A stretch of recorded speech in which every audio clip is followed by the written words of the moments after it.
The case of the limping collie. Eliska and Merrick were excited to start their second year at the veterinary high school. They had a lot of work to do for their clinical project, and the pressure was on. They stood together in the hallway, scanning the bulletin board to find a specific animal case to study and present to the faculty at the end of the term. They noticed a case file for a border collie named Bara, which had a recurring limp in her hind leg. "We should choose this one," Eliska said, tapping the folder. Merrick nodded, but he looked a bit tired. "I need to practice tonight because I play the guitar in a concert tomorrow," he admitted, "but I promise I will focus on the research first." They went to see their mentor, Dr. Novak, to get permission for the project. "I will approve your project proposal only if you provide a detailed treatment plan," he said firmly.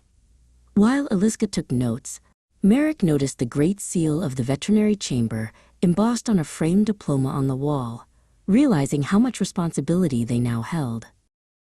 Merrick spent the afternoon in the library researching joint issues and active breeds. He needed to find lots of information about canine physical therapy to help Bara. Dr. Novak checked on his progress, explaining that the primary goal was to improve Bara's range of motion through specific, gentle exercises. Together, Eliska and Merrick created a large poster to depict the complex anatomy of a dog's hind leg. "The drama of this diagnosis is more intense than a soap opera," Merrick joked as they argued over where to place the muscle labels. They worked late into the evening because they wanted their presentation to be perfect. The next day, Bara the border collie arrived at the school clinic for her first assessment. Eliska had to persuade the nervous dog to step onto the silver scale. "Good girl, Bara," she whispered softly.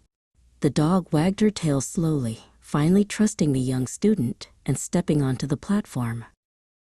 Merrick began the first session of light massage and range of motion therapy.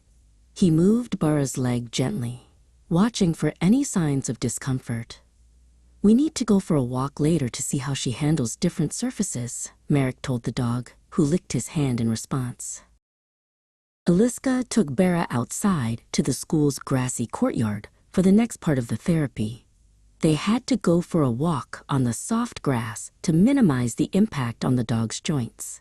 Bara seemed much happier being out in the fresh air, her ears perked up as she sniffed the autumn leaves. At the end of the week, Dr. Novak watched the final evaluation of the project. He observed as Bara's movement started to improve significantly under the student's care. Merrick showed the doctor the recovery data they had collected. "You have both shown a lot of dedication to your patient," the doctor noted. Finally, Eliska and Merrick received their official project grades. Under the Great Seal of the Veterinary High School, their certificates stated they had successfully completed their clinical practical. Eliska hugged her folder, feeling one step closer to her dream. Merrick laughed. "Now I can finally go play that concert,"